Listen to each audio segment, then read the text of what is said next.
Hola a todos, muy buenas tardes, saludos a todos mis hermanos en Cristo, deseando que Dios los bendiga a todos. Su servidor Tomás Barío desde Lima, Perú, quiere en este momento compartir un tema sumamente importante, una familia transformada por el Evangelio. Este mensaje está basado, pues, en base al texto de Hechos, capítulo 16, versículos 25 al 34.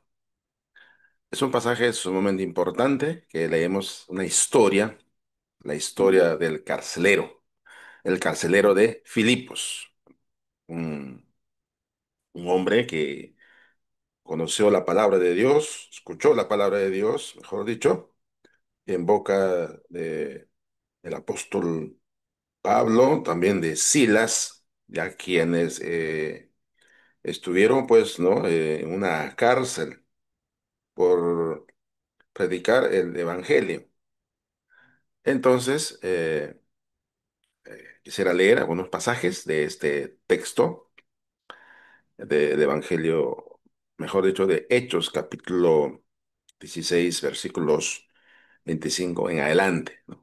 Entonces, la primera parte nos dice, pero a medianoche, orando Pablo y Silas, cantaban himnos a Dios y los presos los oían. Entonces sobrevino de repente un gran terremoto, de tal manera que los cimientos de la cárcel se sacudían y al instante se abrieron todas las puertas y las cadenas de todos se soltaron. Despertando despertando el carcelero y viendo abiertas las puertas de la cárcel, sacó la espada y se iba a matar pensando que los presos habían huido. Mas Pablo clamó a gran voz diciendo, no te hagas ningún mal, pues todos estamos aquí.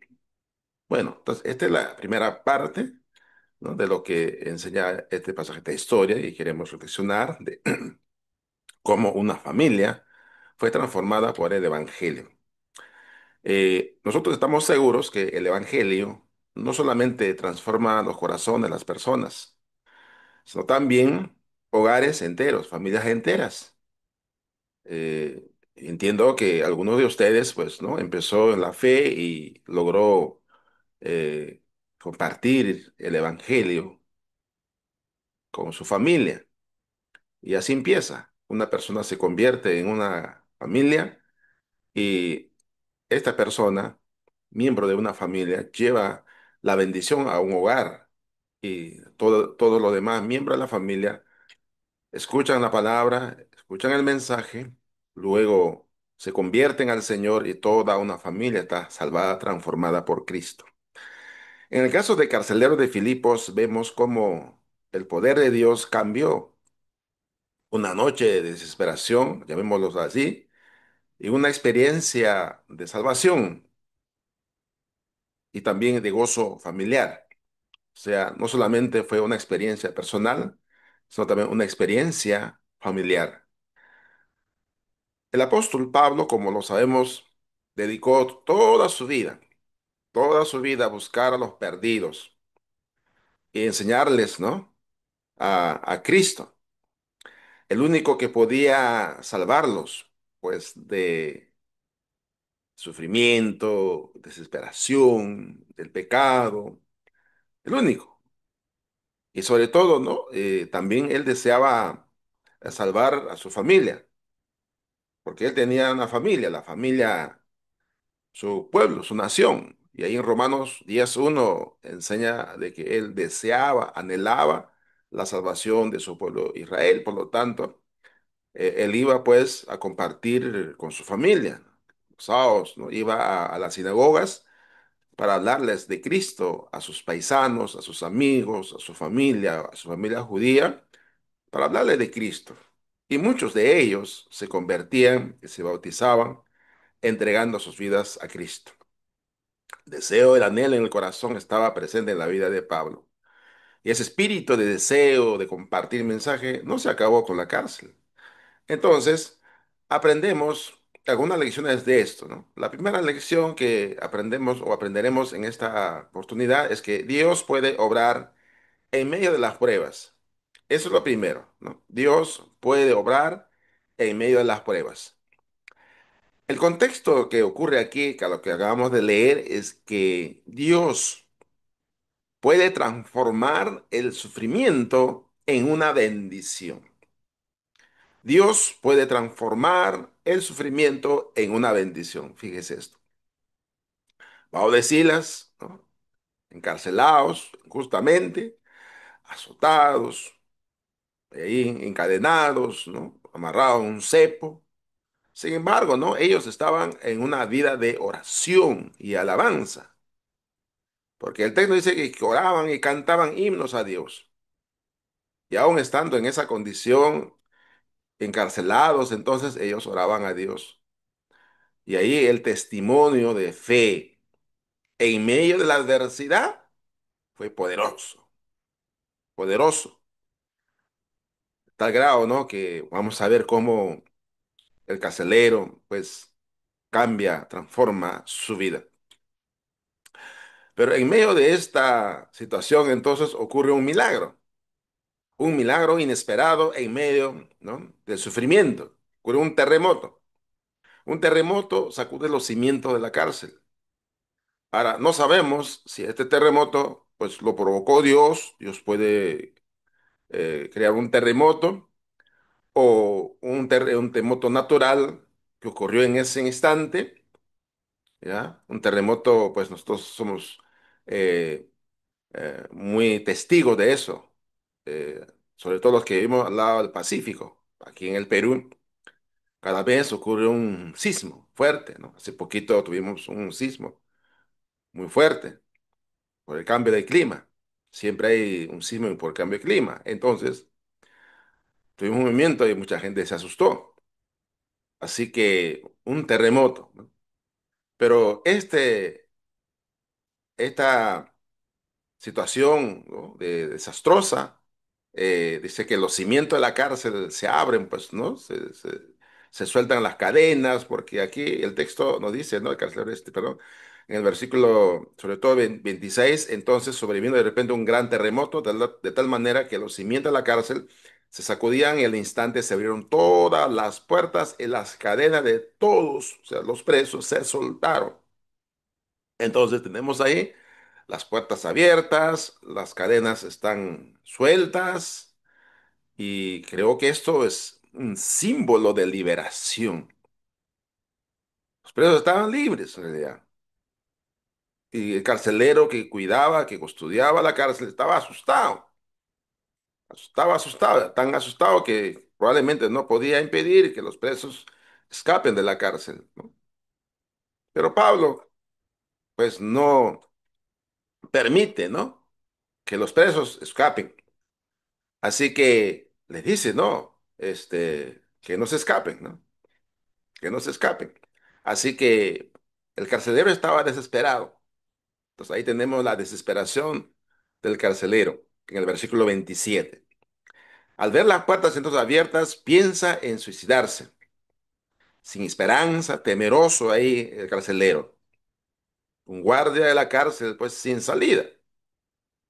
¿Ya? Entonces él se sentía ya como encarcelado.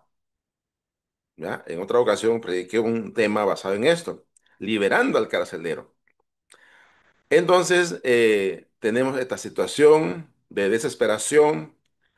El carcelero se iba a matar, se iba a suicidar, se iba a hacer un harakiri, como dicen los japoneses. Entonces, pensando que los presos habían huido, claro, obviamente, ¿no? El carcelero iba a recibir el castigo, ¿no? Sus superiores, ¿no? Por dejar escapar a los presos. Entonces, en medio de esa situación, Pablo acude y dice, el versículo 28, más Pablo clamó a gran voz diciendo, hey, carcelero, dice, no te hagas ningún mal, pues todos estamos aquí. No te preocupes, calma, tranquilo, aquí estamos todos. Y así fue el mensaje del apóstol Pablo. Claro que el carcelero sabía que Pablo era un mensajero de Dios, no era un delincuente, ¿no? No era una persona de mala vida, pero estaba ahí justamente, ah, eh, predicando, alabando a Dios, orando a Dios. Y sabía porque Pablo estaba pues en la cárcel por causa del evangelio. Así que eso lo sabía el carcelero. Muy bien, entonces en medio de esa situación, entonces viene la pregunta desesperada y acertada, sobre todo del carcelero, el versículo 30. Entonces, el versículo 29 dice, pues, ¿no? Que él entonces pidiendo luz, se precipitó adentro y temblando se puso a los pies de Pablo y Silas, ¿no? Y ahí viene la pregunta, ¿no? Entonces, la pregunta desesperada y sobre todo acertada del carcelero es esto. Y notamos aquí el impacto del testimonio de Pablo y Silas. Cuán importante es el testimonio, ya sea el testimonio de nuestra propia vida, es decir, de cómo vivimos, ¿no? Como cristianos, el testimonio de nuestras palabras, ¿no? Cuando predicamos el mensaje. Entonces, ambas cosas son impactantes. Pablo, un ciudadano de la cárcel, pero no era un criminal, un delincuente, tenía buen testimonio, se comportaba muy bien y sobre todo, ¿no? Predicaba el mensaje de Dios. Entonces Pablo evita su suicidio. No te hagas ningún daño, mi estimado. Todos estamos aquí. El carcelero reconoce entonces la autoridad espiritual de Pablo y Silas, de ambos. La autoridad espiritual, la autoridad moral, ¿no? No estoy hablando acá de la autoridad civil, porque Pablo y Silas pues no era ninguna autoridad civil, ¿no? Se refiere a la autoridad espiritual, la autoridad moral que ellos tenían. La autoridad espiritual es que eran mensajeros de Dios. Tenían autoridad moral porque eran hombres de buen comportamiento, de buena conducta. Pero algunos presos, pues como siempre ocurre en las cárceles, pues siempre en las cárceles se comportan muy mal, ¿no? Son castigados, ¿no? Entonces tenemos aquí una pregunta vital, una pregunta acertada, una pregunta esencial. ¿Qué debo hacer para ser salvo? Y el carcelero dice, y sacándolos, les dijo, señores, ¿qué debo hacer para ser salvo? Esta pregunta revela naturalmente una conciencia de pecado y la necesidad de la salvación. ¿Qué debo hacer para ser salvo? Era consciente que era un pecador, que necesitaba de Cristo, necesitaba la salvación en Cristo. Es la pregunta más importante de la vida humana, del ser humano. Es la pregunta más importante. ¿Qué debo hacer para ser salvo? Recuerden que aún en el primer mensaje, el día de Pentecostés, la pregunta de la multitud era, ¿no? ¿Qué haremos para ser salvos? Estoy agregando la palabra para ser salvos, ¿no? ¿Qué haremos? Es lo mismo, plural. ¿Qué debo hacer para ser salvo? ¿Qué debemos hacer para ser salvos? ¿O qué haremos para ser salvos? Entonces, es la pregunta más importante y acertada que encontramos aquí. Entonces, ante esta pregunta acertada, entonces, tiene que haber una respuesta coherente, ¿no? Una respuesta acertada también. Y ahí viene, ¿no? La respuesta clara y suficiente de Pablo y Silas. Y nosotros, los cristianos, debemos tener una respuesta clara y suficiente ante las inquietudes, ante las preguntas de las personas. Y sobre todo cuando las personas preguntan, ¿qué debo hacer para ser salvo? Y eso es lo que nosotros, lo que debemos de provocar con el mensaje, con nuestro testimonio. ¿Qué debo hacer para ser salvo?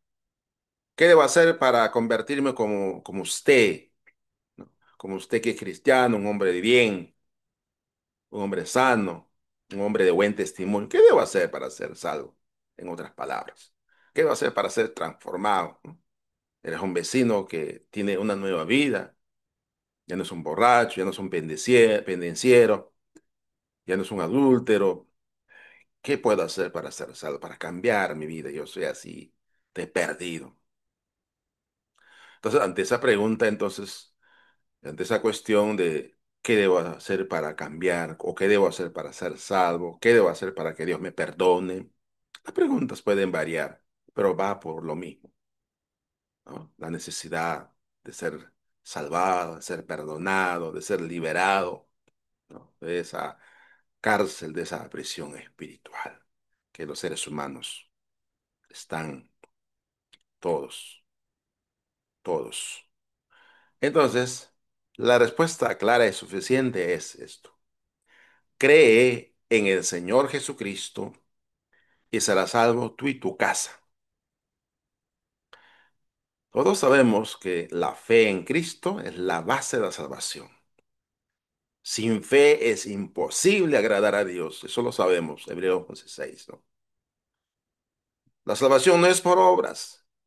La salvación no es por obras. El perdón de pecados que Dios ofrece no es por obras, sino de confianza en la obra, la muerte redentora de Cristo. Este mensaje es claro, sencillo y accesible. Y por eso tenemos una respuesta nosotros, ¿no? ¿Qué es el Evangelio? El Evangelio es que Jesús murió por nosotros. Jesús fue sepultado, pero Jesús resucitó para darnos esperanza, para darnos vida nueva. Jesús, Jesús, porque debemos de confiar. Creer aquí significa fe, significa confianza. Y por haber escuchado la palabra, porque la fe vino por el oír por la palabra de Dios, por lo tanto, entonces ahora sabemos que Jesús es el Salvador, es el Señor, así que hay que creer esa verdad para ser salvos. Cree en el Señor Jesucristo. Y dice, serás salvo tú y tu familia, tu casa, tu oikos, ¿no? La palabra griega es oikos ahí. Significa casa, familia. Tú y tu casa, ¿no? No se refiere a la casa, la morada donde él vive, sino se refiere a la familia. Entonces, serás salvo tú y tu casa. La salvación es personal también, pero también puede alcanzar a la familia completa, la familia entera. Cada miembro de la familia debe creer. Cada miembro de la familia debe escuchar el Evangelio, debe creer, pero la promesa es para todos los que oyen y creen. Entonces, cuando leemos el texto de esa parte de Hechos, ya el versículo 31 pues, ¿no? Dice, cree en el Señor Jesucristo, será tú y tu casa. Y luego versículo 32 dice, y le hablaron la palabra del Señor a él y a todos los que estaban en su casa. Todos necesitaban escuchar el Evangelio, el mensaje de salvación. Todos. Y cada uno, después de haber escuchado, debe creer para ser salvo. Debe de arrepentirse para ser salvo. Luego debe bautizarse para ser salvo. Y eso es lo que hicieron estas personas. Creyeron, se arrepintieron, naturalmente confesaron la fe en Jesús y fueron bautizados. Entonces, la salvación es para todos los que creen, se arrepienten, confiesan su fe y se bautizan. Entonces, esta es una bendición importante que encontramos aquí. Entonces, nos dice acá que la respuesta de la familia, ¿no? Es importante la respuesta de la familia al evangelio, al mensaje, ¿no? A la palabra de Dios, porque se predicó la palabra de Dios. Y así dice, ¿no? El versículo 32, ¿no? Y le hablaron, le predicaron la palabra del Señor a él, a todos los que estaban en su casa. Pablo y Silas predican la palabra de Dios a toda la familia. El evangelio debe ser predicado. Y eso lo sabemos. Romanos 10, versículos 14 y 15 nos dice, ¿no? Que si quién va a oír, ¿no? Sin alguien que les predique. ¿Y cómo predicarán si no fueren enviados, ¿no? Así que nosotros tenemos, ¿no? La autoridad, digamos, el mandato de Cristo de ir a predicar la palabra. El evangelio no es nada secreto. Se debe de anunciar a todas las personas, a todos. Entonces, Pablo y Silas hablaron, predicaron la palabra del Señor a toda la familia del carcelero. No sabemos cómo se llamaba el carcelero, pero ahí estaba el carcelero escuchando la palabra de Dios, el Evangelio. Entonces, la fe viene por el oír la palabra, el Evangelio de Cristo. Todos escuchan el Evangelio, pero a veces no todos obedecen, no todos obedecen el Evangelio, ¿no? Entonces ahí dice, ¿no? Pero no todos obedecieron, dice Romanos 10:16, a pesar de que se predicó, a pesar de que se enseñó cuán buenos son los pies de los que anuncian las buenas nuevas, pero no todos obedecen el Evangelio. La obediencia se muestra del arrepentimiento y el bautismo. Muy bien, entonces, aquí se evidencia entonces un arrepentimiento inmediato y genuino. El carcelero lava la herida de Pablo y Silas, que implica acto de compasión y transformación sobre todo. Acto de compasión y transformación. Y luego todos se bautizan inmediatamente, obedeciendo el Evangelio.